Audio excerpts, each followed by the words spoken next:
ഗുജറാത്ത് സർക്കാരിൻ്റെ ഒരു വലിയ തീരുമാനം ഇപ്പോൾ സമൂഹത്തിൽ കോളിളക്കം സൃഷ്ടിക്കുകയാണ്. അതായത് ഉറുദു പാഠ്യപദ്ധതിയിൽ ഉറുദു പഠിക്കുന്ന വിദ്യാർത്ഥികൾ ഇനി ഭഗവത്ഗീതയും പാഠ്യവിഷയമാക്കണമെന്നുള്ളതാണ് ആ ഒരു തീരുമാനമെന്ന് പറയുന്നത്. പരീക്ഷയിൽ ഭഗവത്ഗീത ചോദ്യങ്ങളും ചോദിക്കുമെന്നുള്ളതാണ്.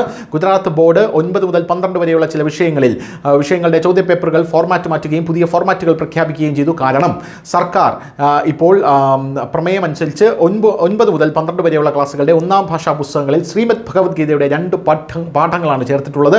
ഗുജറാത്തി, ഹിന്ദി, ഇംഗ്ലീഷ്, ഉറുദു എന്നിവയുൾപ്പെടെ 4 1ാം ഭാഷാ വിഷയങ്ങളിൽ ഈ പാഠങ്ങൾ ചേർന്നതോടെ ഈ 4 വിഷയങ്ങളുടെയും ഫോർമാറ്റുകൾ മാറി. അതിനാൽ ഇപ്പോൾ മുതൽ ഈ 4 ഭാഷാ വിഷയങ്ങളിൽ 1ഉം 2ഉം സെമസ്റ്റർ പരീക്ഷകളിലും ബോർഡ് പരീക്ഷകളിലും ഗീതാ പാഠങ്ങളിൽ നിന്ന് ചോദ്യം ചോദിക്കുമെന്നാണ് ഇപ്പോൾ റിപ്പോർട്ടുകൾ സൂചിപ്പിക്കുന്നത്. ഹിന്ദി, ഇംഗ്ലീഷ്, ഗുജറാത്തി ഈ ഭാഷകൾക്ക് പ്രശ്നമില്ല. എന്നാൽ ഉറുദുവിൽ ഈ ഭഗവത്ഗീത ഉൾപ്പെടുത്തിയത് വലിയ രീതിയിലുള്ള ഒരു പ്രശ്നത്തിന് കാരണമായിട്ടുണ്ട്. കാരണം ഉറുദു എന്ന് പറയുന്നത് ചില ആൾക്കാരൊക്കെ മതപരമായിട്ട് കുറച്ച് ഇമ്പോർട്ടൻസ് കൊടുക്കുന്ന ഒരു ലാംഗ്വേജ് ആണ്. ആ ഉറുദുവിൽ എന്തിനാണ് ഭഗവത്ഗീത കൊണ്ടുവന്നതെന്ന് പറഞ്ഞ് വലിയ രീതിയിൽ പ്രക്ഷോഭം നടത്തി. ഇവിടെ ഉത്തരാഖണ്ഡിൽ മദ്രസകളിലാണ് ഭഗവത്ഗീത പഠിപ്പിക്കുന്നത് എന്നുള്ളതാണ് വേറൊരു കാര്യം.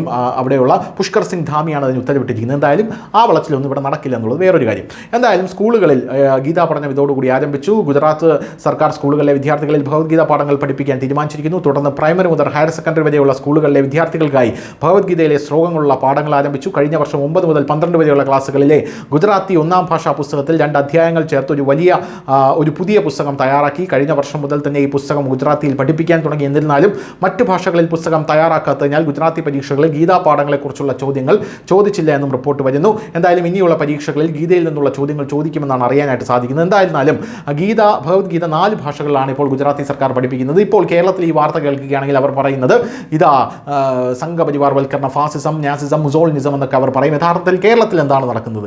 കേരളത്തിൽ സ്കൂളുകളിൽ മതം പഠിപ്പിക്കുന്നില്ല എന്നുള്ളത് സത്യമാണ്. എന്നാൽ മതപഠനത്തിന് വേണ്ടി പ്രത്യേക സമയം അനുവദിച്ചു കൊടുക്കുന്നു. മതപഠനത്തിന് വേണ്ടി പ്രത്യേകം സ്കൂളുകളിലെ സമയക്രമീകരണം നടത്തുന്നു. മതപഠനം ഒരു വിഭാഗത്തിനുള്ള മതപഠനത്തിന് വേണ്ടി കുട്ടികളെ അവിടേക്ക് വിട്ട് മതം പഠിപ്പിച്ച് മതത്തിൻ്റെ പ്രൊഡക്റ്റുകളാക്കി കുട്ടികളെ പുറത്തിറക്കുന്നു. മഴ പെയ്യിക്കുന്നത് പോലും ഒരു പ്രത്യേക മതത്തിൻ്റെ ദൈവമാണെന്ന് കുട്ടികളെ പറഞ്ഞു പഠിപ്പിക്കുന്നു. എന്നിട്ട് ആ മതത്തിലുള്ള കുട്ടികളെ സ്കൂളിൽ വന്നിട്ട് അതിൻ്റെ സയൻറ്റിഫിക് വശം പഠിപ്പിക്കുന്നു. എന്തായിരുന്നാലും ഇങ്ങനെയുള്ള ഒരു വിരോധാഭാസം ഗുജറാത്തിൽ നടക്കുന്നില്ല. എല്ലാം സ്ട്രൈറ്റ് ഫോർവേഡായിട്ടാണ് ഗുജറാത്തിൽ നടക്കുന്നത് എന്നുള്ളതാണ് മറ്റൊരു പ്രധാനപ്പെട്ട കാര്യം. News desk, news India Malayalam.